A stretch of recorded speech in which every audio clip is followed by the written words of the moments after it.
سنا ہے ہیروئن پی کے آپ لوگ اپنے آپ کو سمجھتے ہو کہ چاند پر ہو، اس نے کبھی کہاں بیٹھا ہو، چاند پہ بیٹھا ہو.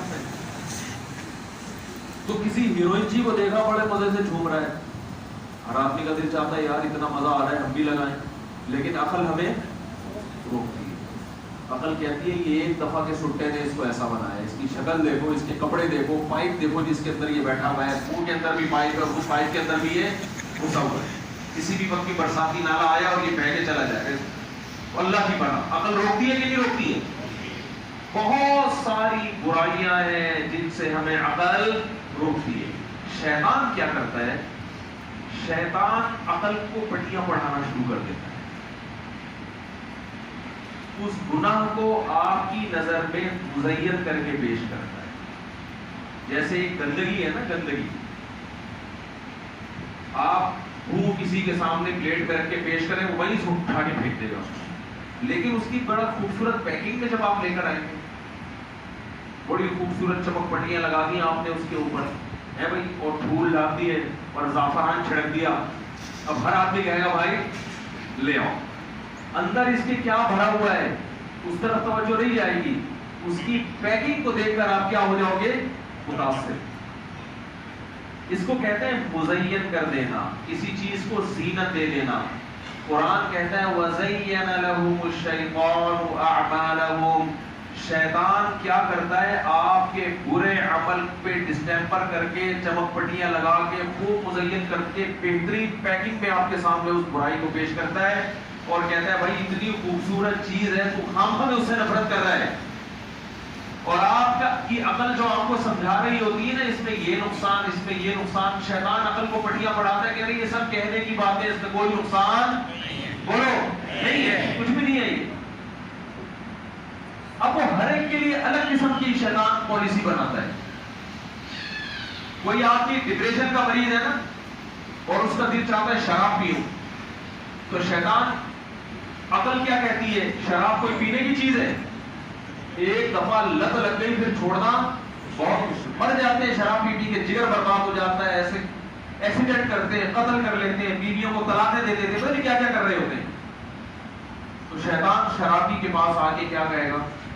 شیطان کہے گا بھائی تیری ٹینشن کا علاج، ڈپریشن کا علاج شراب کے علاوہ کسی اور چیز میں نہیں. عقل تو سمجھا رہی ہے کہ غلط ہے، لیکن شیطان کہے گا غلط نہیں، دل چاہ رہا ہے. اور شیطان جو عقل رکاوٹ بن رہی تھی اس عقل کو پٹیاں پڑھانا شروع کر دیتا ہے کہ بھائی ٹینشن ختم کرنے میں کیا ہو، پی کے بھول جائے گا دنیا کے سارے لوگ.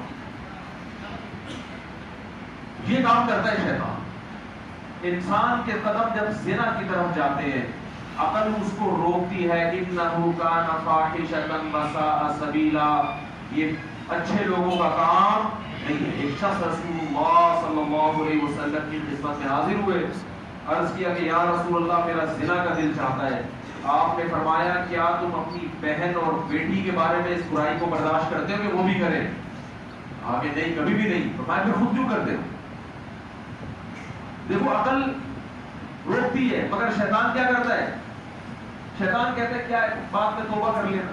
دیندار آدمی کو شیطان ایسے گناہ کرواتا ہے کہ وہ اس کو یہ آپشن دیتا ہے کہ بھئی توبہ کا دروازہ قیامت تک کے لیے کھلا ہوا ہے، توبہ کر لینا.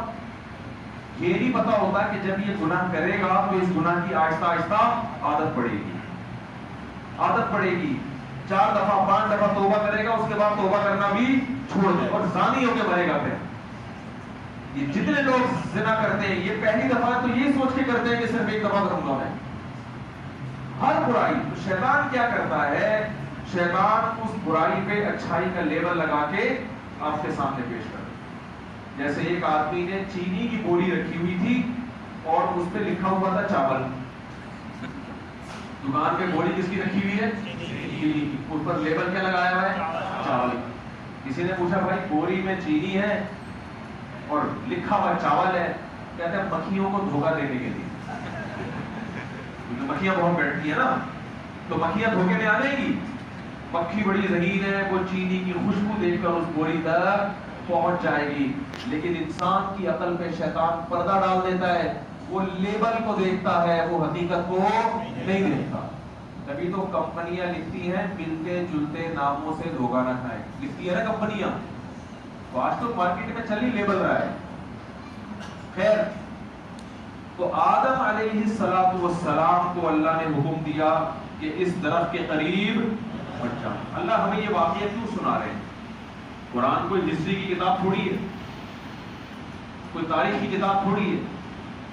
قرآن بتا رہا ہے کہ جس طرح شیطان نے آدم علیہ السلام سے غلطی کروائی تو وہ تم سے بھی غلطی کروائے۔ اب شیطان آدم علیہ السلام کے پاس آئے، اور کیوں آیا؟ حسد میں، جیلسی میں، کہ شیطان نے کہا کہ اس آدم کو سجدہ نہ کرنے کی وجہ سے اللہ نے مجھے اپنے دربار سے نکالا ہے، میں اس کو نہیں چھوڑوں گا۔ تو آدم علیہ السلام کے پاس آ کے کہنے لگا هل ادلک علی شجرۃ الملک علی شجرۃ وملک لا یبلا علی شجرۃ الخلد وملک لا یبلا، کہ اے آدم یہ جو اللہ نے کہا ہے کہ سب کچھ کھا سکتے ہو بس یہ والا درخت نہیں کھانا، تو اس میں کوئی ٹیکنیکل چیز ہوگی اس درخت کے اندر، تبھی تو منع کیا ہے، ورنہ خام خواہ میں کون کس چیز سے منع کرتا ہے بھائی؟ کچھ تو ہوگا۔ بھائی آپ گھر میں نا لاکر کوئی الماری بچوں کو لا کے دیں، ساری الماریوں میں ٹافیاں اور اچھی اچھی چیزیں بھری ہوئی ہوں، ایک پہ کریلے رکھے ہوئے ہوں، ایک پہ کیا رکھے ہوئے ہوں؟ کریلے، اور بچوں کو آزمانے کے لیے کہیں کہ یہ کریلے والی الماری نہیں کھولنا، بچہ کہے گا ابا نے یہ جو کہا ہے نا یقیناً اس میں کچھ، وہ اتنی میٹھی چیزیں سیب انار انگور چھوڑ کر اس کریلے کی طرف، وہ الگ بات ہے منہ میں رکھتے ہی تھوکنا شروع کر دے گا، لیکن یہ طریقہ ہوتا ہے، جس چیز سے روکا جاتا ہے انسان کی طبیعت اس کی طرف مائل ہوتی ہے، اگرچہ اس میں کتنا نقصان کیوں نہ ہو۔ اب وہ جو درخت جس سے اللہ نے آدم علیہ السلام کو منع کیا تھا اس میں کوئی ایسی خاص بات نہیں تھی، نہ کوئی ایسا خاص پھل تھا جو جنت میں نہ ہو، اس جیسا کچھ بھی نہیں، تو ویسے ہی اللہ نے منع کر دیا یہ نہیں کھاؤ آپ۔ شیطان آگے آدم اور حوا کے دل میں وسوسہ ڈالنے لگا کہ بھائی کچھ تو ہے، یہ جو منع کیا ہے نا کہ یہ والا نہیں کھانا، تو یہ والے میں کچھ نہ کچھ، بولو بھائی کچھ تو ہے، کچھ تو خاص بات ہے اس میں۔ جب یہ حضرت آدم کے دل میں وسوسہ آیا، شروع میں وسوسے کی حد تک ہوگا انہوں نے نظر انداز کر دیا، بار بار یہی وسوسہ آیا، پھر آدم علیہ السلام کو خیال آنا شروع ہو گیا وہی کچھ تو ہے، کچھ تو اس میں خاص چیز، کیا خاص چیز ہو سکتی ہے بھائی؟ اتنے مزے کے پھل جنت میں، اتنے مزے کی چیزیں، اور کیا مزہ ہوگا بھائی؟ جیسے کوئی آپ سے کہے کہ فلاں جگہ ایک پھل ہے آم سے بھی زیادہ مزے کا، آپ کہیں گے بھائی اور جس کو آم بہت پسند ہو کہے گا اور چوسے سے زیادہ کون سا آم مزے کا ہو سکتا ہے؟ تو آدم علیہ السلام کو نا مسلسل وسوسے ڈالا، یہ میں کیوں سنا رہا ہوں، یہ اللہ نے کیوں واقعہ سنایا؟ ہمارے ساتھ بھی طریقہ واردات شیطان کا، بولو بالکل اسی سٹائل میں آئے گا شیطان آپ کے پاس، آئے گا کیا، آ چکا ہے کئی بار، اور ابھی یہاں سے نکلتے ہی آنا شروع، دوبارہ سے آتا رہے گا قیامت تک۔ اب آدم علیہ السلام سوچ رہے ہیں بھائی کچھ تو ہے، کچھ تو، لیکن ہے کیا؟ بہت اچھا ٹیسٹ ہوگا۔ تو شیطان نے کہا کہ دیکھیں جنت میں آپ کے پاس دنیا کی ہر نعمت ہے، لیکن ہمیشہ رہنے کی گارنٹی اللہ کی طرف سے ابھی تک، بولو نا، نہیں۔ ایک فالٹ ہے اس میں کہ آپ پر یہاں موت بھی آئے گی، اس وقت تو یہی تھا نا کہ جنت میں آپ، ویسے تو اب اللہ کی طرف سے جو جنت میں جائے گا اس پر موت نہیں ہوگی، تو ہمیشگی کی گارنٹی اللہ نے نہیں لی ہے کہ یہ نعمتیں آپ کے پاس ہمیشہ رہیں گی، یہ اللہ کی طرف سے گارنٹی نہیں ہے۔ تو ایسا لگتا ہے، خیال یہ ہے، اس پہ ذرا غور فرما لیں آپ، یہی سٹائل ہوگا شیطان کا۔ ایک دفعہ اس پہ آپ ایکچولی ذرا تھوڑا سا غور کر لیں کہ شاید اس پھل میں کوئی ایسی چیز ہو کہ کھاتے ہی آپ ہمیشہ زندہ رہو گے، آب حیات ہے یہ وہ ہے، جیسے مشہور ہوتا ہے نا فلاں جگہ ایک نہر ہے جو پیلے گا کبھی بھی مرے گا نہیں، ایسی فرضی طور پر لوگوں نے بنایا ہوا ہے۔ تو ایسا لگتا ہے کہ یہ جو جنت ہے جس میں دنیا کی ہر نعمت ہے، لیکن اللہ نے آپ سے یہاں ہمیشہ رہنے کی گارنٹی نہیں لیے، تو ایسا لگتا ہے کہ اس درخت میں کچھ ایسے جراثیم ہیں کہ جب آپ یہ درخت کھا لیں گے، اس میں سے اس کا پھل کھائیں گے تو آپ پر موت ہمیشہ کے لیے ختم. تو کھا لینے میں چکھ لینے میں کیا جا رہا ہے؟ اب دیکھو علماء کہتے ہیں پیغمبر کبھی اللہ کی حکم کی نافرمانی نہیں کرتے، یہ ممکن نہیں. البتہ پیغمبر سے اجتہادی خطا ہوتی ہے. بعض دفعہ پیغمبر کسی چیز کو یہ سمجھتے ہیں کہ یہ گناہ نہیں ہے، حالانکہ وہ گناہ ہوتی. یہ غلطی ہو سکتی ہے پیغمبر سے، یعنی جان کر گناہ نہیں کرتے. تو علماء لکھتے ہیں، مفسرین لکھتے ہیں کہ آدم علیہ السلام نے یہ سوچا کہ اللہ نے کہا یہ والے درخت سے مت کھانا، تو میں یہ والے سے نہیں کھا رہا، میں کس سے کھا رہا ہوں؟ وہ والے سے. بہت مشکل ہے بھائی بات سب. پولیس کا انتظام تو ہے نا الحمدللہ. دیکھو ہم جیسے فرض کر لو وہ سیب کا درخت تھا، وہ کون سا درخت تھا یہ کسی کو معلوم نہیں، بعض نے کہا گندم، بعض نے کہا ہمیں نہیں پتا وہ کیا. فرض کر لو وہ سیب کا درخت تھا. تو آدم علیہ السلام نے سوچا کہ بھئی یہ والا درخت تو بولا ہے اللہ نے، وہ والا تھوڑی بولا. حالانکہ اللہ کی منشا یہ تھی کہ اس ٹائپ کے جتنے بھی درخت ہیں یہ پھل آپ نے کبھی بھی نہیں کھایا. تو آدم علیہ السلام کو شیطان نے ولغرا کے اس درخت کے فضائل سنا کے بولا بھائی کچھ تو ہے اس میں، کوئی تو خاص بات ہے. تو آدم علیہ السلام نے سوچا اور اماں ہوا سے مشورہ بھی لیا. دونوں میاں بیوی نے بیٹھ کے ایک پلان بنایا کہ بھائی اللہ نے یہ والا منع کیا ہے، وہ والا منع ادھر سے کھا لو جا. اور جیسے ہی کھایا ہے ہمیشہ زندہ رہنے کے بجائے اللہ نے جنت سے بولو حتیٰ کہ لباس بھی چھین لیا. وَطَفِقَا يَخْصِفَانِ عَلَيْهِمَا مِنْ وَرَقِ الْجَنَّةِ، جنت کے درختوں کے پتوں سے اپنے جسم کو چھپانے لگے. یہاں میں علمی نقطے کی بات اکثر بیان کرتا ہوں کہ حیا کتنی بڑی چیز ہے. میاں بیوی کا ایک دوسرے سے پردہ نہیں ہوتا، اس کے باوجود ان کو ایک دوسرے سے شرم آ رہی ہے اور اپنے باڈی کو چھپانے کی کوشش کر رہے ہیں نارمل حالات میں. تو جب میاں بیوی نارمل حالات میں برہنہ ہونا پسند نہیں کرتے، اگر ان میں شرم اور حیا ہو، تو ایک عورت کسی نامحرم کے سامنے اپنے جسم کو بے لباس کیسے کر دیتی ہے؟ بھائی وہ کتنی بڑی بے حیا اور کتنی بڑی بے شرم ہوگی. اسکرٹ پہن کے گھوم رہی ہے، آستینیں کھولی ہوئی ہے. تو یہ لوگ وہ ہیں جو آدم علیہ السلام کے طریقے پر نہیں ہیں. اب ہوا کیا ہے؟ اللہ اگلے واقعے کے جس کو بھی بہت اہتمام سے اللہ بیان کرتے ہیں. اب آدم علیہ السلام کو پتا چل گیا کہ مجھ سے کیا ہوئی ہے بھائی، یہ تو گڑبڑ ہو گئی، لینے کے غلطی شیطان سے بھی ہوئی. اور آدم علیہ السلام شیطان سے کیا غلطی ہوئی تھی؟ اللہ نے شیطان سے کہا تھا اس آدم کو سجدہ کرو. شیطان نے دلائل لینے شروع کر دیے، پٹیاں خود ہی اپنے آپ کو بڑھانی شروع کر دی. خلقتنی من نار، مجھے آپ سے بنایا، میں تو پرانا ہوں. اے اللہ میرے تجھ سے پرانے تعلقات ہیں، یہ نیا نیا آیا ہے. بھی نیا جب بندہ دفتر میں آتا ہے تو پرانے والوں کو کیا ہوتی ہے؟ تکلیف ہوتی ہے. اور بھائی نئی مرغی کو ڈڑبے میں چھوڑ کے دیکھو، پرانی مرغیاں مار مار کے اس کی واٹ لگاتی کہ نہیں لگاتی؟ میں نے تو تجربہ کیا ہے. نئی بکری آئے گی، پرانی بکریاں مار دیں گی اس کو. تو نئی چیز کو ہضم کرنا آسان. نئی بیوی آئے گی، پرانی گلا دبا کے مار دے گی اس کو. یہ ہے انسان. اس لیے اپنی ذمہ داری پہ لایا کرو. میرے کندھے پہ رکھ کے بندوق نہیں چلایا کرو. شادی کرتے ہی مجھے فون کرتے ہیں میں پھنس گیا ہوں برے طریقے سے. تو شیطان نے کہا کہ یہ تو نئے آئے ہیں بھائی، اس کو اللہ کے حکم کو دیکھنا چاہے تھا نا، نئے پرانے کی کیا بات ہے. اور مجھے آگ سے بنایا، اس کو تو نے کس سے بنایا؟ مٹی سے. تو اللہ نے شیطان کو حکم دیا میرے دربار سے نکل جاؤ. آدم کو بھی حکم دیا جنت سے نکل جاؤ، شیطان کو بھی حکم دیا میرے دربار سے نکل جاؤ. دونوں کو سزا ملی کہ نہیں ملی؟ دونوں کو. اللہ دونوں کے واقعات بیان کرتے ہیں کہ شیطان کو سزا ملی تو سزا ملنے کے بعد بجائے توبہ کرنے کے اس کی اکڑ میں اور زیادہ اضافہ ہوا. شیطان کا اسٹائل کیا تھا اور آدم کا انداز کیا تھا؟ آدم کو سزا ملی ہے، آدم علیہ السلام کو اندازہ ہو گیا بھائی غلطی کس کی ہے. قرآن کہتا ہے اتنا ندامت، اتنی ندامت، اتنے پریشان کہ آپ کے پاس الفاظ نہیں تھے کہ میں اللہ کو کیسے مناؤں. الفاظ نہیں ہے کہ کیسے اللہ کو مناؤں میں رو رو کے. کیا بولوں اللہ سے، میرے پاس الفاظ نہیں ہے. اللہ کہتے ہیں آدم کے جذبے کو دیکھ کر ہمیں آدم پہ اتنا ترس آیا کہ ہم نے آدم کو کلمات سکھائے کہ اے آدم تجھے دعا مانگنا نہیں آ رہی، یہ الفاظ سے دعا مانگ، میں تیری توبہ قبول کروں. ربنا ظلمنا انفسنا، اے اللہ ہم نے اپنی جان پہ ظلم کیا، میں نے بھی میری زوجہ نے بھی، دونوں نے ظلم کیا.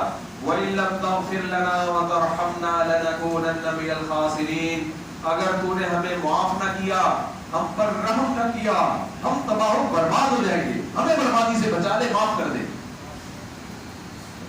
بس معافی چاہیے، تو راضی ہو جا. قرآن کہتے ہیں فَاجْتَبَاهُ رَبُّهُ، بس یہ الفاظ زبان سے نکلنے تھے. ثُمَّ اجْتَبَاهُ رَبُّهُ، جیسا درجہ گناہ سے پہلے تھا اللہ نے ویسا ہی دوبارہ بنا دیا، آدم علیہ السلام اپنا مقرر بنا لیا. آدم بس معاف، ختم ختم، جیسا تو پہلے تھا آج میری نظر میں ویسا ہی. التائب من الذنب کمن لا ذنب له، گناہ سے توبہ کرنے والا ایسے جیسے اس نے گناہ کیا ہی نہیں، بلکہ پہلے سے بھی زیادہ اللہ نے آپ کو اونچا مقام دے دیا.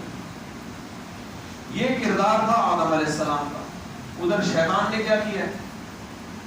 شیطان کو جب اللہ نے دربار سے نکالا تو ہونا تو یہ چاہیے تھا شیطان کو بھی احساس ہوتا بھائی میرے سے کیا ہو گئی ہے، بولو نا بھائی. اللہ کے پاس آتا ہے، اللہ میں نے اپنی جان پہ ظلم کیا، مجھے معاف کر دے، مجھے کیا پتا تھا تو اتنا غضبناک ہو جائے گا، چل اب میں سجدہ کر لیتا ہوں. نا شیطان کو جب اللہ نے کہا نا کہ نکل یہاں سے، شیطان نے کہا اچھا، بجائے توبہ کرنے کے دلائل دینا شروع کر دیا. اچھا ایک تو یہ کمتر میرے سامنے مٹی کی بنی ہوئی مخلوق، ایک تو الٹا کام یہ کہ میں سجدہ کروں اس کو، دوسرا اس کی وجہ سے مجھے دربار سے نکالا ہے، اس کو نہیں چھوڑوں گا میں. اس اللہ کو تو کچھ کر نہیں سکتا تھا نا بھائی، اللہ کا کیا پیغام دیتا؟ شیطان کو پتا تھا اللہ کا تو کچھ کر نہیں سکتا. اس نے کہا اس آدم کو کبھی بھی نہیں چھوڑ، اور اللہ کو چیلنج کرنے لگا کہ اے اللہ یہ تیرا کھائیں گے، تیرا پیئیں گے، تیری نعمتوں میں ڈوبے رہیں گے، وَلَا تَجِدُ أَكْثَرَهُمْ شَاكِرِينَ، لیکن میں تجھے چیلنج کر کے جا رہا ہوں کہ ان میں اکثر لوگ تیرا شکر ادا نہیں کریں، تیری نعمتیں کھا کے تیری نافرمانی نہ کرے تو میرا نام بدل دینا. دیکھو یہ نہیں کہہ رہے کہ میں ان کو گمراہ کروں گا، یہ تو کہا ہے کہ گمراہ کروں گا، لیکن رزلٹ بتا رہا ہے. اس کی مثال ایسے ہے جیسے آپ کسی کو دھمکی دیتے ہیں کہ میں تجھے ماروں گا، یہ ایک اسٹائل ہوتا ہے دھمکی کا. ایک اسٹائل ہوتا ہے کل تیرا نام اخبار میں آئے گا، تیری لاش آ جائے گی اخبار میں. کیا مطلب؟ گویا میں نے تجھے بولو بس کل تو انتظار کر، اخبار میں بڑی سرخی تیرے بارے میں ہی ہو. یہ ایک خطرناک دھمکی ہے. تو شیطان کہہ رہا ہے کہ اللہ میں ان کو گمراہ تو کروں گا لیکن میں رپورٹ دے رہا ہوں، تو لکھ لے اس کو کہ جب قیامت آئے گی تو دنیا میں اکثر لوگ جہنم کا ایندھن بنیں گے، 2-4 تھوڑے سے ہوں گے جو جنت میں جائیں گے، تھوڑے سے لوگ ہوں گے. لَآتِيَنَّهُم مِّن بَيْنِ أَيْدِيهِمْ وَمِنْ خَلْفِهِمْ وَعَنْ أَيْمَانِهِمْ وَعَنْ شَمَائِلِهِمْ وَلَا تَجِدُ أَكْثَرَهُمْ شاکرین. میں دائیں سے بھی آؤں گا، بائیں سے بھی، آگے سے بھی، پیچھے سے بھی، ہر طرح سے ان کو گمراہ کروں گا. ایسے ایسے دلائل دے کے ان کو میں گناہ کرواؤں گا، ایسے ایسے دلائل دوں گا کہ تو دیکھے گا کہ ان میں اکثر لوگ تیرا کھائیں گے مگر تیرا شکر ادا نہیں کریں گے، نافرمانی کریں گے تیری. اب اللہ کو جب شیطان چیلنج کر رہا ہے تو اللہ کا جواب بھی کس انداز میں؟ چیلنج والے انداز. کیونکہ جب چیلنج ہوتا ہے تو پھر جواب میں کیا ہوتا ہے؟ دنیا میں ایک آدمی ایسا ہے جو چیلنج بہت کرتا ہے لیکن جب اس سے کہو کہ میں آنے کے لیے تیار ہوں تو وہ مارکیٹ سے. تو ایک بندہ اللہ نے پاکستان میں ایسا پیدا کیا کہ جو بند کمرے میں بیٹھ کے چیلنج بازیاں کرتا رہے گا، پھینکتا رہے گا بڑے بڑے دعوے. جب اس سے کہو بھائی ایک دفعہ ہمیں بھی سوال پڑھنے دو تو وہ مارکیٹ سے کیا ہو جائے گا. لیکن انسان کا اسٹائل یہ نہیں ہوتا. جب جس اسٹائل میں چیلنج کیا جاتا ہے نا، اگر آپ اہل حق ہو تو اسی اسٹائل میں چیلنج کا جواب دے. شیطان نے کہا کہ اللہ تو دیکھا ہوتا کیا ہے. اللہ نے کیا کہا؟ نہیں میں تجھے گمراہ نہیں کرنے دوں گا، نہیں ابھی ادھر بیٹھ تو آرام سے، تو جہنم میں جائے گا ابھی سیدھا ہے بھائی. تو کہاں جائے گا؟ جہنم میں. ابھی اٹھا کے میں تجھے چیلنج کر رہا ہے، آدم کو گمراہ کرے گا، اس کی اولاد کو جہنم میں لے. میں جہنم کے لیے تھوڑی پیدا کیا میں نے ان کو. اللہ نے یہ نہیں فرمایا، بلکہ اللہ نے کہا ٹھیک ہے تیرا اگر چیلنج ہے تو میرا بھی چیلنج۔ وہ چیلنج کیا ہے کہ تو جتنا بھی زور لگا لے، ان عبادی، میرے کچھ بندے ایسے ہوں گے جن پہ تو زمین آسمان کا زور لگ، دولت کی انبار دکھائے گا، ان کو برائی کی دعوت دے گا، ہر طرح سے گناہوں کی طرف آئیں گے، گناہ پہ کوئی روک ٹوک نہیں ہوگی، لیکن میرے کچھ بندے ایسے ہوں گے تو ایڑی چوٹی کا زور لگا دے گا مگر ان سے گناہ تو نہیں کروا سکتا۔ وہ اس برائی کے ماحول میں پرہیزگار بن کے دکھائیں گے۔ میرا بھی یہ چیلنج ہے۔ شیطان نے کیسی جبڑ دکھائی کہ نہیں دکھائی ہے بھائی، پڑھا ہوا ہے اب تک۔ کہتے ہیں کہ موسیٰ علیہ السلام کے دور میں شیطان نے حضرت موسیٰ سے پوچھا، یہ واقعہ کسی مستند کتاب میں نہیں لیکن اس کا مضمون ٹھیک ہے، شیطان سے کوئی بعید نہیں ہے، یہی ہے شیطان کی عادت۔ تو شیطان موسیٰ علیہ السلام کے پاس آیا اور کہا کہ آپ اللہ سے براہ راست ہم کلام ہوتے ہو، اللہ سے پوچھ کے بتاؤ کہ میری توبہ آج قبول ہو سکتی ہے؟ حالانکہ موسیٰ علیہ السلام کے زمانے تک تو لاکھوں لوگوں کو جہنم میں اس نے پھینکوا دیا، تو اب بھی توبہ کا آپشن ہے یا نہیں ہے بھائی؟ تو اللہ سے پوچھ کے بتائیں، ایسا تو نہیں ہے کہ اللہ کہے کہ نہیں اب تو بہت دیر ہو گئی ہے۔ تو موسیٰ علیہ السلام نے اللہ سے پوچھا، اللہ نے فرمایا کہ بھائی میرا قانون سب کے لیے ہے، جو بھی موت سے پہلے توبہ کرے گا اس کی توبہ قبول کروں گا۔ تو اے موسیٰ شیطان کو بتا دو کہ اس کی توبہ بھی قبول ہوگی۔ شیطان بڑا خوش ہو گیا، بھائی واہ، لاکھوں کو برباد کیا، پھر وقت دیا، آدم کو جنت سے نکال لیا، اپنی توبہ کیا ہو رہی ہے؟ زبردست قبول۔ تو شیطان نے کہا ٹھیک ہے اے موسیٰ آپ اللہ سے جا کے پوچھیں کہ میں توبہ کے لیے تیار ہوں، اب اللہ مجھے توبہ کا طریقہ بتا دیں، کس طریقے سے توبہ کرنی۔ حضرت موسیٰ علیہ السلام نے اللہ سے پوچھا کہ شیطان توبہ کے لیے تیار ہے، ایگری ہے، آپ بتا دیں طریقہ کیا ہوگا۔ تو اللہ نے فرمایا کہ دیکھو اصل میں تو حکم تھا آدم کو سجدہ کرو، اب آدم تو ہے نہیں، ان کی قبر ہے، اب قبر کو سجدہ کر لیں تو میں مان لوں گا، بس توبہ قبول۔ حضرت موسیٰ نے شیطان سے کہا کہ بھائی جا ان کی قبر کو سجدہ کر لے۔ شیطان نے کہا یہ تو نہیں ہو سکتا، جب زندہ تھے اور سامنے موجود تھے اس وقت میں نے نہیں کیا، قبر کو، یہ تو میری اور زیادہ توہین ہے، یہ نہیں ہو سکتا۔ سمجھ میں نہیں آ رہی میرا خیال؟ اس کا مطلب آج بھی توبہ کرنے کے لیے تیار نہیں ہے، احمد طریقے سے توبہ کرے گا، وہ طریقہ جو اللہ نے بتایا ہے اس طریقے سے توبہ کرنے کے لیے تیار نہیں۔ ان واقعات میں ہمیں کیا اسباب ملتے ہیں، بس میں یہ جلدی سے بیان کر کے اپنے بیان کو ختم کروں، اپنی باتوں کو ختم کروں۔ اللہ نے ہمیں دونوں چیزیں بتا دی، بھائی آدم سے بھی غلطی ہوئی اور شیطان سے، تو ہم کس کھیت کی مولی ہیں آپ بتاؤ؟ جب آدم سے ہو گئی تو ہم سے یہ ممکن ہے کہ ہم سے نہ ہو؟ کیا ہو گیا بھائی؟ کوئی اتنا بڑا فنڈر اس مجمع میں بیٹھا ہے جو کہ مجھ سے کبھی دنیا میں غلطی ہوئی نہیں اور نہ ہو سکتی ہے، کوئی ہے ایسا فنڈر؟ وہ فنڈر ہے تو ہاتھ کھڑا کرے نا۔ ایک مجمع میں کسی نے اعلان کیا کوئی آدمی اس مجمع میں ایسا ہے جو اپنی بیوی سے نہیں ڈرتا، نہیں، جو آدمی اپنی بیوی سے نہیں ڈرتا، مجھے پورا واقعہ تھوڑا سا گڑبڑ ہو گئی، کوئی ایسا آدمی ہے اس مجمع میں جو اپنی بیوی سے نہیں ڈرتا؟ تو وہ ہاں ایک آدمی نے ہاتھ کھڑا کیا نا لاکھوں کے مجمع میں، اس میں جو بھی جس نے اعلان کیا اس نے کہا یار سارے ڈرتے، ایک بڑا فنڈر ہے بہت جو بڑا ایک بہادر خان ہے نہیں ڈرتا، اس کو بلایا، ہاں بھائی تو کہتا ہے میں اتنا ڈرتا ہوں کہ میں نے اس کے ڈر سے ہاتھ بھی کھڑا کر لیا، کیونکہ اگر میں یہ بتاؤں گا نا کہ میں ڈرتا ہوں تو وہ پھر مارے گی پکڑ کے، سمجھ رہے؟ تو اس سے پتا چلتا ہے بھائی غلطی ہر ایک سے، بولو کرے گا ہر ایک، غلطی ہر ایک سے ہوگی، آدم سے بھی ہوئی اور شیطان سے، لیکن اگر آدم کی اولاد میں سے ہو تو غلطی کے بعد وہ کام کرو جو کس نے کیا؟ آدم، اور اگر شیطان کی نسل میں سے ہو تو غلطی کے بعد وہ کام کرو جو کس نے کیا؟ شیطان۔ یہ جو ہمارے لبرل لوگ ہیں نا جو مذہب سے دور ہیں، یہ گناہ بھی کرتے ہیں اور اس پہ اچھائی کا لیبل بھی لگا۔ ابھی اسمبلی میں بحث چل رہی تھی، وہ جو لاہور یونیورسٹی میں ہوا نا لڑکا لڑکی نے ایک دوسرے کو پرپوز کیا, گلے ملے, تو ہمارے لبرل لوگوں نے اس کی بڑی حمایت کی. کیا ہو گیا, کیا ہو گیا, کوئی برائی تھوڑی کر رہے. یہ کس کی اولاد میں سے ہیں؟ بولو. برائی کر کے اس کو بجائے ایکسپٹ کرنے کے بھائی غلطی, اس پہ توبہ ہونی چاہیے, اس کو پابندی ہونی چاہیے, برائی کر کے اس کو کیا کر رہے ہیں, اچھائی کا لیبل لگا رہے ہیں, اس کی حمایتیں کر رہے ہیں.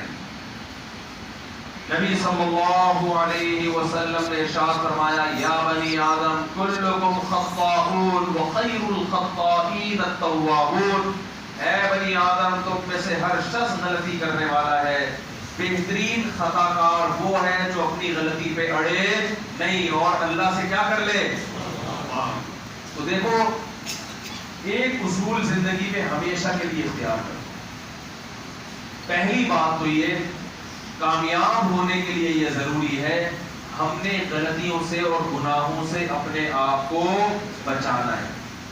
یہ سوچ کے گناہ نہیں کرنا کہ بعد میں توبہ کر لیں گے.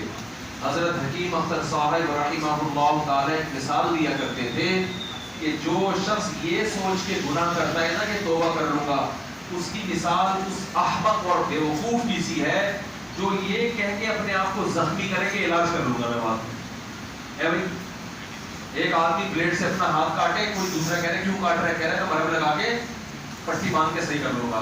پاگل ہے کہ نہیں ہے بھائی؟ زخم لگ جائے تو علاج کرنا ہے, علاج کی نیت سے زخم لگانا نہیں ہے. یہ تو بیوقوفی ہے. تو کیا کرنا ہے, رمضان سے پہلے ایک ڈائری لے کر اپنے گناہوں کی لسٹ تیار کریں. دیکھو یہ زندگی ہمیشہ نہیں رہے گی.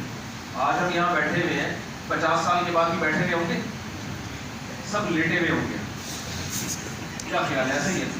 آج جتنے یہاں بیٹھے ہوئے ہیں 50 سال کے بعد مجھ سمیت کوئی بھی بیٹھا ہوا سوائے یہ چھوٹے چھوٹے بچوں کے, باقی جتنے ہیں نا وہ سب کیا ہو چکے ہوں گے, لیٹ. کیا بستر پہ لیٹے ہوئے ہوں گے, قبروں پہ.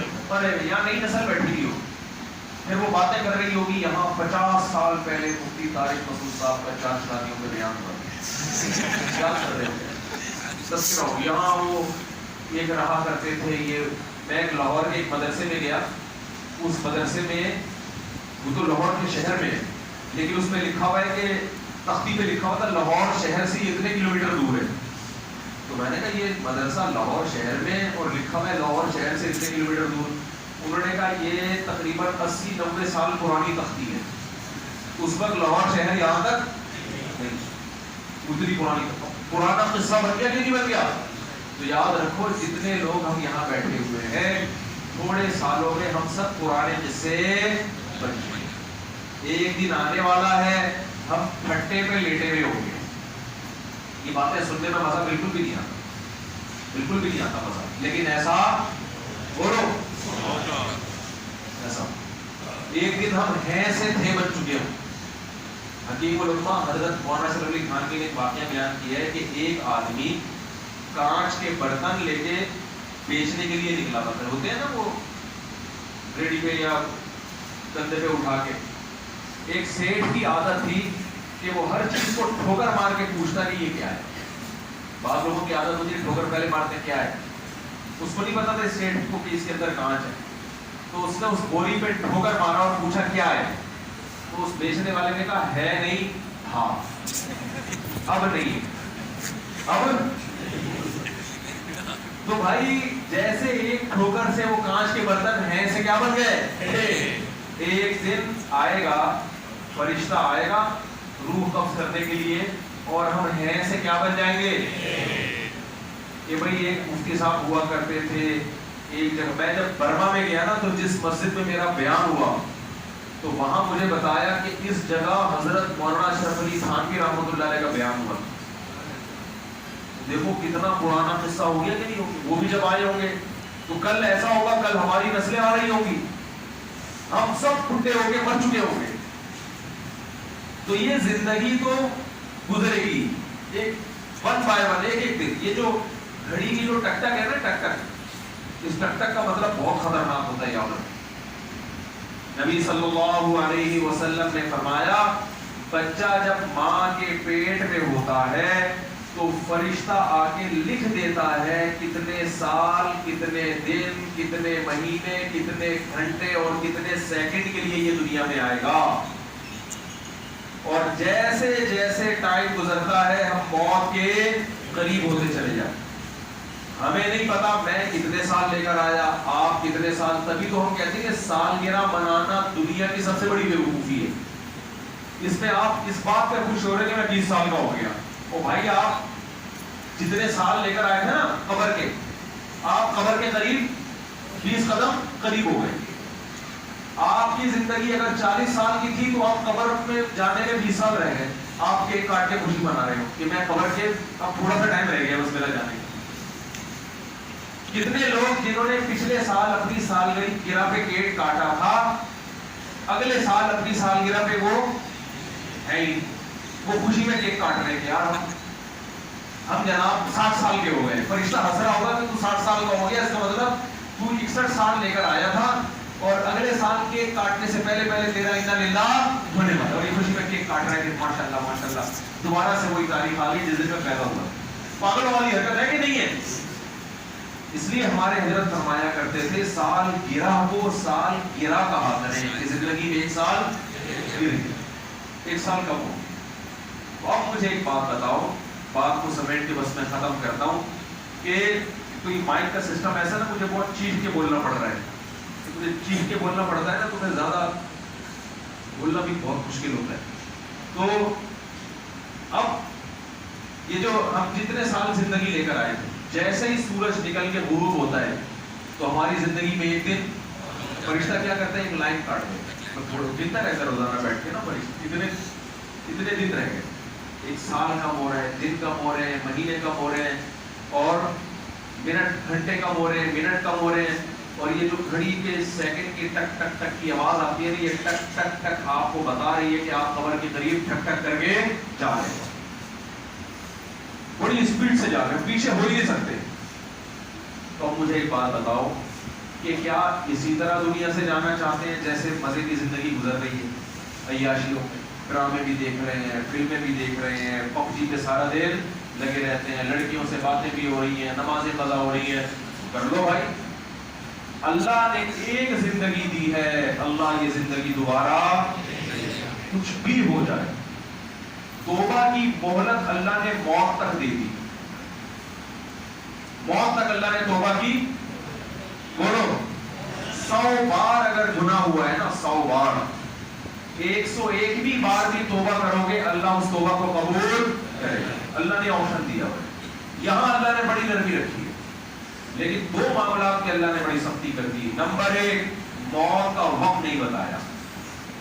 نمبر 2، جب موت کا ٹائم آئے گا تو قرآن کہتا ہے کہ ملء الارض ذهبا، زمین کے برابر بھی سونا دو گے نا عذاب سے جان چھڑانے کے لیے، یہ سونا قبول نہیں ہوگا. یہ 2 سختی اللہ نے رکھی ہے.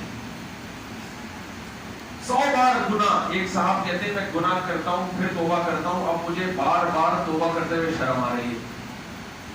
میں نے ایک بڑے عالم کو بتایا کہ یہ کہہ رہا ہے میں بار بار توبہ توڑتا ہوں تو گناہ توبہ بار بار کرتے ہوئے شرم آتی ہے. انہوں نے کہا اس کو بولو کہ توبہ توڑتے ہوئے شرم آنی چاہیے، توبہ کرتے ہوئے شرم نہیں ہے. جب توبہ کر کے دوبارہ گناہ کرو تو شرم آنی چاہیے کہ ابھی توبہ کر کے آیا تھا پھر توڑ لو. جہاں شرم آنی چاہیے وہاں آنی رہی، جہاں نہیں آنی چاہیے وہاں شرم آ رہی ہے. بیوقوفی کی بات ہے یا نہیں ہے؟ کچھ کام ایسے ہوتے ہیں کہ بار بار بھی ہوں گے تو بار بار کرنے پڑیں گے. ہمارے حضرت کو کسی نے خط لکھا کہ مجھ سے بار بار گناہ ہوتا ہے، میں بار بار کیسے توبہ کروں؟ انہوں نے فرمایا کہ کپڑا اگر بار بار میلا ہو جائے تو بار بار دھو گے نہیں کیا اس کو؟ ہے بھائی، جتنی دفعہ میلا ہوگا ہر دفعہ دھلے گا. اگر بغیر دھوئے پہنو گے تو لوگ کیا کہیں گے وہ دیکھو میلا آ رہا ہے. تو بندہ کیا ہے؟ بعض لوگ اتنے میلے ہوتے ہیں نا، بار بار گندے ہوتے ہیں، نہاتے نہیں ہیں. وہ اتنے میلے ہو جاتے ہیں کہ جس صابن سے نہاتے ہیں اس صابن کو پھر سرف سے دھونا پڑتا ہے. ایسا ہی ہے کہ نہیں؟ اتنے میلے کپڑے. وہ ایک صاحب کہتے ہیں کہ اتنا میلا آدمی تھا، اوپر جب نہاتا تھا نا تو نیچے مالک مکان بولتا تھا اوپر سے بہن کیا سینڈ ہو رہی ہو کیا، کتنا کیچڑ نکلتا ہے.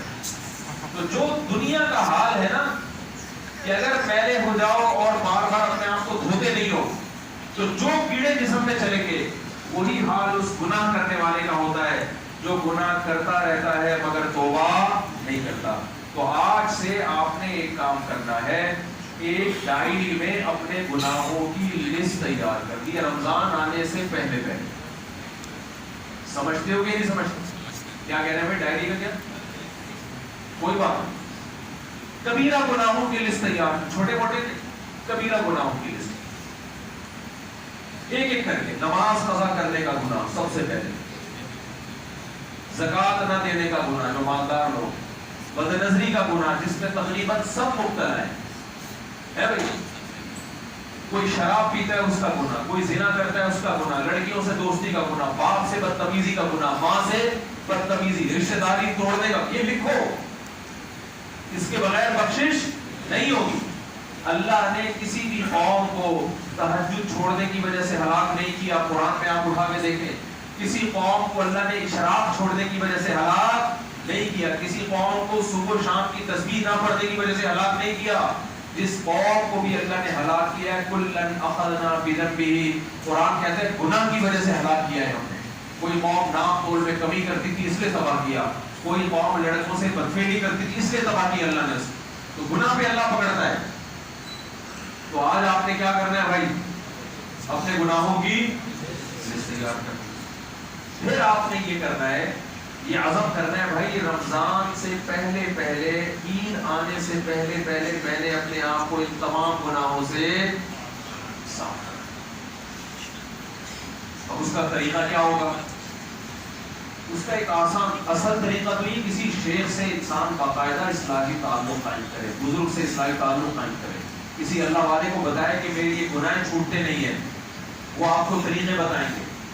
لیکن جب تک ایسا نہیں ہوتا، ایک کامن طریقہ آپ اپنے اوپر خود سزا متعین کریں گے کہ اگر مجھ سے فلاں گناہ ہوا تو میں اتنی رکعت نفل پڑھوں گا یا اتنے پیسے بولو صدقہ. بد نظری کی عادت نہیں چھوٹتی نا، لکھو کہ میں نے اگر اپنی بیوی کے علاوہ کسی اور کی طرف آنکھ اٹھا کے غلط نیت سے دیکھا، غلط نیت اس لیے کہہ رہا ہوں بعض دفعہ آگے کھمبے سے ٹکر ہو جاتی ہے، یہ بھی ہوتا ہے، وہ اتنا تقویٰ پیدا ہو گیا منہ نیچے کر کے جا رہا ہے اور کھمبے سے ٹکرا گیا کہ ہڈی میں نظر نہ پڑ جائے. بھائی تو کھمبے کو دیکھ، وہاں اگر ہڈی آ گئی تو تیرا تھوڑی قصور ہے اس میں. ایک آدمی انٹرویو دینے گیا، کوئی خاتون انٹرویو لے رہی تھی، یہ منہ نیچے کر کے انٹرویو دیکھ رہا ہے، اس کو فیل ہی کر دیا. اس نے تو بات کرنے کی تمیز نہیں، انٹرویو میں تو دیکھنا پڑے گا نا اس کو. رشتہ لینے گیا، منہ نیچے کر کے بیٹھا ہے وہاں پہ، تو جس سے شادی ہو رہی ہے اس کو تو دیکھے گا، تو ورنہ وہی قصہ ہو جائے گا. ایک آدمی کی بغیر دیکھے شادی کی ہے اس نے، تو وہ قاضی صاحب نے جب نکاح پڑھایا تو نکاح کے بعد اس نے اپنی بیوی کو دیکھا تو بڑا پریشان ہوا، یار یہ کیا ہوا میرے ساتھ. تو قاضی صاحب نے کہا میری فیس، اس نے کہا قاضی صاحب جتنی خوبصورت دلہن ہے اتنی آپ کی فیس. قاضی صاحب نے کہا کہ قاضی صاحب سے اس نے کہا جتنی خوبصورت دلہن ہے اتنی فیس. قاضی صاحب خوش ہو گئے، یار دلہن تو سب کی خوبصورت ہی ہوتی ہے، تگڑی فیس ملے گی. تو اور 10 روپے نکال کے دے دیے اس نے. قاضی صاحب کو غصہ آیا کہ یار 10 روپے. پھر قاضی صاحب نے دلہن کا گھوگر اٹھا کے دیکھا اور 5 روپے واپس کیا. 10 کی کیا ہے تو کیا کہہ رہے ہیں.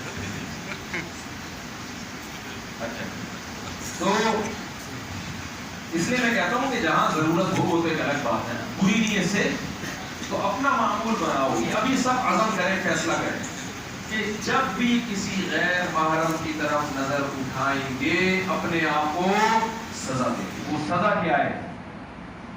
غریب آدمی کے لیے 50 روپے. ایک دفعہ دیکھنے پر اپنے آپ کو سزا کیا دینی ہے؟ یہ غریب آدمی. مالدار کے لیے 50 روپے اگر وہ رکھے نا، وہ تو سارا دن دیکھتا رہے گا، شام کو کوئی مطلب 4-5 لاکھ روپے کما رہا ہے، وہ کہے گا یار چلو کوئی مسئلہ نہیں، اگر 40-50 ہزار روپے اس میں لگ بھی گیا مہینے کا کوئی مسئلہ نہیں. اس کو لیے پھر 50 نہیں، وہ 500 یا 1000 روپے. بہت کروڑ پتی ہے، اور ابھی میں چھوڑوں کیا بتاؤں، بہت زیادہ کروڑ پتی ہے، وہ 50,000 بھی کر سکتا ہے. تو اپنے آپ کو کیا کرنی ہے بھائی؟ سزا دی. اور اس کا اتنا فائدہ ہوگا، جسمانی فائدہ بھی اور انشاءاللہ روحانی فائدہ. روحانی فائدہ کیا ہوگا؟ آنکھوں میں نور پیدا ہو جائے گا، رونق پیدا ہو جائے گی. یہ جو ہر وقت دھن میں منہ مارتا ہے نا حرام میں، اس سے جان چھوٹے گی. حرام کچھ بھی کرے گا نا انسان، وقتی سکون ملتا ہے، جیسے ہیروئن میں وقتی سکون ہے، بعد میں ہمیشہ کا عذاب. تو یاد رکھو جو بھی حرام کی طرف جاتا ہے وقتی سکون اس کو ملتا ہے، لیکن دل سے اللہ اس کے سکون کو چھین لیتے ہیں، اس کو وہ سکون میں نہیں آ سکتا. یہ گورے اتنی خودکشی کیوں کرتے ہیں؟ اس کو تو دنیا کی ہر چیز میسر ہے، پھر بھی سب سے زیادہ خودکشیاں کہاں ہوتی ہیں؟ ان کنٹریز. تو حرام میں اللہ نے سکون رکھا ہی نہیں ہے. تو پہلا فائدہ کیا ہوگا؟ دل میں بولو سکون. دوسرا فائدہ کیا ہوگا؟ جسم کو فائدہ ہوگا. جسم کو فائدہ یہ ہوگا کہ 4 شادیوں پر میرا بیان سمجھ میں نہیں آ رہا، وہ سمجھ میں آنا بولو. آپ کی انرجی سٹور ہونا شروع ہو جائے. جو عفیف اور پاک دامن لوگ ہیں اللہ نے ان کو طاقت اور قوت زیادہ دی ہے. جو ہر وقت حرام پہ رالے ٹپکاتے رہتے ہیں وہ حلال کے قابل بولنے میں کیا جا رہا ہے؟ وہی ہے. وہ شادی سے پہلے کسی حکیم کے پاس، کوئی بھی کسی حکیم کے پاس جا رہا ہے نا شادی سے پہلے، سمجھ لو کیوں جا رہا ہے. وہ بیٹھے رہتے ہیں، ان کو جب بتاؤ کہ دوسری شادی کو، کہتے ہیں یار یہاں ایک ہی سنبھل رہی، کس کی بات کرتے ہیں؟ وجہ کیا ہے؟ اپنے آپ کو حرام میں پگھلا دیا، ضائع کر دیا. تو دوسرا فائدہ کیا ہوگا؟ بولو. جسم طاقت آئے گی، جسم کے اندر روحانیت بھی پیدا ہوگی، صحت بھی اچھی ہوگی، برائیوں سے جان چھوٹے گی، عزت ہوگی معاشرے میں. ورنہ بدنظری کرنے والا محلے میں بھی بدنام. اور یہ بات خوب اچھی طرح نوٹ کر لو، جس نے جوانی میں بدنظری نہیں چھوڑی، میں اگر قسم اٹھا کے بولوں نا کہ بڑھاپے میں نہیں چھوڑے گا تو میں غلط نہیں ہوں. بڑھاپے میں نہیں چھوٹے گی. پھر بڑھاپے میں وہی چھوڑے گا جس نے جوانی میں پہلے چھوڑ دی ہو. اگر آپ نے جوانی میں عورتوں کو دیکھنا نہیں چھوڑا تو بڑھاپے میں آنکھیں پھاڑ پھاڑ کے ہوگا کچھ بھی نہیں، ہوگا کچھ بھی نہیں. لیکن فرق ایسی پیدا ہوگی نا، ہوس ایسی پیدا ہوگی کہ نظر کی حفاظت کرنا آپ کے لیے ناممکن ہو جائے گا اور بدنام ہو کے مرو گے. لوگ بولیں گے اس کو دیکھو کیسا آدمی ہے. یہاں ہمارے بزرگ حضرات بھی بیٹھے ہوئے، ان کی توحید مقصد نہیں ہے. یہ تو سب جوانی میں الحمدللہ توبہ کر چکے، تبھی تو مسجد میں آئے ہیں. ورنہ بڑھاپے میں مسجد میں آنا آسان کام نہیں ہوتا. بڑھاپے میں مسجد میں وہی آتا ہے جو جوانی میں آ چکا ہو. میں ایک مثال سے بات سمجھاتا ہوں کہ جس آدمی نے جوانی میں توبہ نہیں کی نا، بڑھاپے میں اکثر توبہ کی توفیق نہیں. دیکھو غیر مسلم جوانی میں مسلمان ہوتے ہیں، میں نے بوڑھے غیر مسلم کو مسلمان ہوتے ہوئے لاکھوں میں شاید کوئی یہ بولتا ہوں. اس نے جوانی میں ہو گیا ہوگی.